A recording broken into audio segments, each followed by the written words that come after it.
기도하기를 힘쓰는 우리 모두에게 하나님께서 그 기도를 통하여 응답해 주시기를 기원드립니다. 하나님의 백성이라고 일컬음 받는 북이스라엘 백성들의 멸망은 이 시대의 하나님의 자녀, 하나님의 백성이라고 일컬음 받는 우리에게 영적으로 참으로 많은 교훈, 소중한 교훈을 주는 내용이 됩니다. 본문은 북이스라엘 나라 멸망 이후의 상황을 보여주고 있습니다. 가나안 땅에 거주해야 할 이스라엘 백성들은 그 땅에서 내쫓김을 당하고 그 땅을 약속으로 받지 못했던 이방 나라들이 그 땅에 들어와서 우상을 섬기면서 틀을 잡고 살아갑니다. 그러니까 북이스라엘 나라가 아수르 제국에 멸망당한 것은 군사력의 약화나 북이스라엘의 당시 외교 정책의 실패, 그 이상의 의미가 있습니다. 본문 24절인데요. 북이스라엘이 멸망하고 그 땅에 이방 나라 사람들이 이주해 와서 터를 잡고 있는 그런 상황을 24절이 보여주고 있습니다. 여러분 24절 천천히 한번 같이 읽어보도록 하시겠습니다. 시작. 아수르 왕이 바벨론과 구다와 아와와 하맛과 스발마임에서 사람을 옮겨다가 이스라엘 자손을 대신하여 사마리아 여러 성읍에 두매 그들이 사마리아를 차지하고 그 여러 성읍에 거주하니라. 아멘. 약속을 받았던 하나님의 백성들은 그 땅에서 쫓겨나갑니다. 나라가 망하니까 그 땅에 그 나라를 정복한 아수르 제국 내에 이미 틀을 잡고 있는 그 여러 지역에 있는 사람들을 가나안 땅으로 유입시키는 그런 내용이죠. 당시 아수르 제국은 큰 제국이기도 하지만 반란과 폭동을 미연에 방지하기 위해서 정복한 식민지 사람들은 타 지역으로 보내고 타 지역 사람들을 그 지역으로 유입시키면서 세력을 규합하지 못하도록 하는 정책을 만들었습니다. 이스라엘 백성들은 아수르 내에 다른 지역으로 이주시키고 그리고 여러 지역에 있는 사람들을 혼합해서 사마리아 땅으로 유입시킨 것이죠. 그런데 사마리아 지역에 유입된 사람들은 24절이 알려주고 있는 대로 바벨론, 구다, 아와와 하맛, 스발마임 이런 곳에서 사람들이 왔는 것입니다. 우리가 익숙하지 않는 지명이죠. 하맛, 아와와 스발마임. 그리고 확인을 해보니까 이 지역은 이스라엘 사마리아 지역과 비교적 가까운 곳에 있는 시리아 지역에 있는 도시들의 명칭이었습니다. 또 그리고 아시는 대로 바벨론 이런 것은 이스라엘과 아주 먼 지역에 있는 사람들을 그 사마리아 지역에서 이것저것 저곳에 있는 사람들을 세력이 한 곳에 집중하지 못할 사람들을 모아놨던 거죠. 그런데 이 당시 사람들은 이런 생각을 하고 있었습니다. 한 나라가 멸망하게 되면 어떤 지역이 멸망하게 되면 그 지역에 있는 사람들이 섬기는 신도 멸망한 것이다. 이런 생각을 가지고 있었거든요. 그러니까 북이스라엘 사람들이 멸망하면 어느 신도 멸망한 겁니까? 북이스라엘 사람들이 섬기는 그 신도 패배하고 멸망한 것이다. 이렇게 생각했어요. 사마리아 사람들이 멸망하면 사마리아 지역에 있는 사람들이 섬기는 신까지 멸망한 것이다. 패배한 것이다. 이런 생각이 있었습니다. 여러분, 북이스라엘이 멸망했으면 그러면 그 당시 사람들의 통념으로 봤을 때 누구도 멸망한 겁니까? 그렇습니다. 북이스라엘 사람들이 섬기는 하나님도 패배한 것이다. 이렇게 사람들이 생각한 것이죠. 하나님의 사람들이 하나님의 백성들이라고 일컬음 받는 사람들이 패배하고 멸망당하면 하나님의 백성들이라고 하는 그 사람들이 믿는 하나님도 패배한 것이다. 이렇게 생각했던 거죠. 그런데 멸망당한 그 사마리아 땅에 뜻밖의 사건이 일어나게 되어집니다. 그거는 본문 25절에 기록되어 있는데 이렇습니다. 그들이 처음으로 거기 거주할 때에 여호와를 경외하지 아니하므로 여호와께서 사자들을 그들 가운데 보내심에 몇 사람을 죽인지라. 이스라엘 백성들은 아수르 제국에 의해서 멸망당했는데 사마리아 땅에 있는 하나님은 어떻게 됐습니까?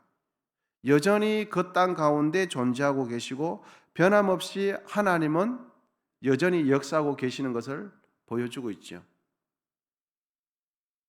사람들은 이렇게 생각했습니다. 사마리아 사람들, 북이스라엘 사람들은 아수르에 의해서 멸망당하고 패배했으니까 하나님의 사람들이 믿는 그 여호와 신도 완전히 패배했다. 사마리아 땅에서 아무런 힘을 쓰지 못하고 그 신도 죽었다. 이렇게 생각했는데 아수르 지역에 있는 여러 사람들을 사마리아 땅에 갖다 모아놓으니까 그 땅에 있는 이주해온 사람들이 하나님을 섬기고 그 땅의 주인 되시는 하나님을 경외하지 않으니까 하나님께서 여호와의 사자를 보내서 그곳에 있는 몇 사람을 죽이게 되는 것입니다. 그러므로 본문은 우리에게 북이스라엘 나라는 멸망했지만 하나님은 아수르 사람들이 섬기는 아수르 신에게 패배하지 않았음을 가르쳐 주는 거죠. 북이스라엘 나라는 멸망했지만 하나님은 하나님의 영광을 스스로 드러내고 있는 것을 밝혀줍니다. 하나님의 백성들은 멸망했지만 하나님은 패배하지 않았어요.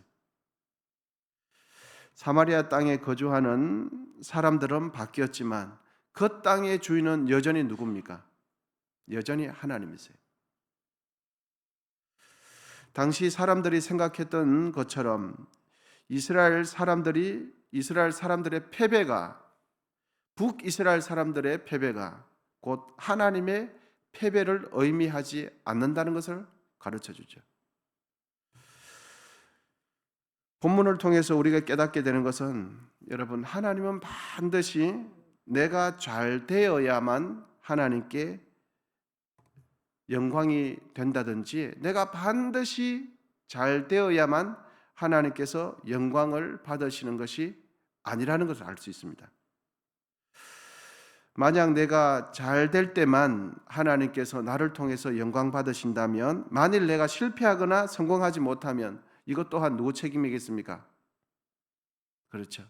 하나님의 무능력함, 하나님의 실패, 하나님의 패배의 탓으로 기결되죠. 여러분 우리 기억하십시다.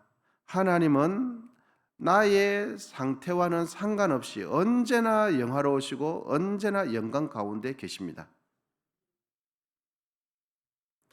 그러므로 내가 잘 되어야만 하나님께 영광이 되는 것처럼 생각하는 것은 어찌 보면 내 중심적인 생각이고 조금 더 깊이 생각해 볼 필요가 있습니다. 혹여 내가 세상에서 성공하지 못하면 하나님의 영광이 나의 실패 때문에 훼손되는 것처럼 생각하는 것은 우리가 좀 더 깊이 생각을 해봐야 되겠습니다. 하나님의 위대하심과 영광은 그 어느 누구도 그 어떤 대상도 훼손시킬 수가 없습니다. 하나님은 홀로 영화로우신 분이기 때문입니다. 어느 누군가가 어떻게 해드려서 하나님께서 영광 받으시고 그렇지 못해서 하나님의 영광이 훼손되는 분이 전혀 아니죠. 여러분 내가 잘 되어서 하나님께 영광이 되게 하옵소서라는 이 우리의 기도 제목 이런 생각들은 조금 더 우리 자신의 내면을 좀 더 들여다볼 필요가 있어요. 정말 하나님의 영광을 위해서 그런 것인가? 아니면 내가 잘 되고 유명해지는 것이 그것은 우선적으로 목적이고 그렇게 되면 부차적으로 하나님께서 영광도 받으시니까 그런 것인지 조금 생각해 볼 필요가 있지 않겠습니까? 다만 믿는 우리의 행실이 믿지 않는 사람들에게 덕이 되지 못하고 본이 되지 못한다면 우리로 인하여 믿지 않는 사람들이 하나님에 대해서 오해하고 부정적인 인식을 심어주는 것은 틀림없는 사실입니다.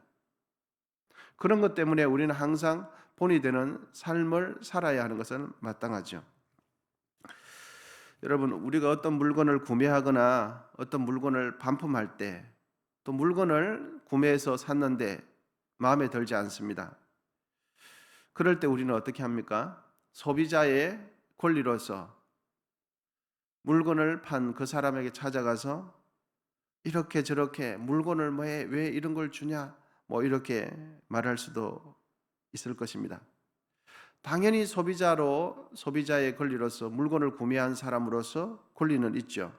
그런데 내 마음이 속 시원할 정도로 가서 물건을 이렇게 이렇게 마음대로 바꾼다고 생각해 보면 그 물건을 파는 사람들은 어떻게 생각하겠습니까? 우리가 물건 하나까지 사고 팔고 또 어떤 부분에 이의를 제기하는 부분에 있어서 세상 사람들과 조금도 다를 바가 없다면 우리를 대하는 사람들은 어떻게 말을 하고 어떻게 평가를 하겠습니까?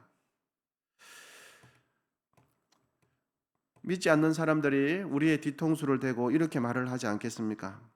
교회 다니고 하나님 믿어도 별 수 없고 교회 다녀도 교회 안 다니는 사람과 아무런 차이가 없다. 이렇게 말을 하지 않겠습니까? 그래서 믿는 사람들은 때로는 손해 보는 것이 바보스러울 수 있어요. 내가 당연하게 그렇게 말할 수 있는 권리가 있지 않은가? 당연히 권리가 있으시죠. 그런데 당연히 권리가 있다고 내 마음대로 하면 믿지 않는 사람이나 믿는 사람이나 다를 바가 없어요. 믿지 않는 사람들도 자기가 권리가 있기 때문에 얼마든지 그렇게 이야기하지 않습니까? 그런데 우리의 그런 모습을 보면서 믿지 않는 사람들은 믿는 사람이나 믿지 않는 사람이나 아무런 차이를 발견하지 못해요. 그래서 어떻게 보면 예수님 믿기 때문에 교회의 직분자고 교회를 섬기는 사람이기 때문에 손해보는 것이 바보가 아니라 어찌 보면 당연한 거죠.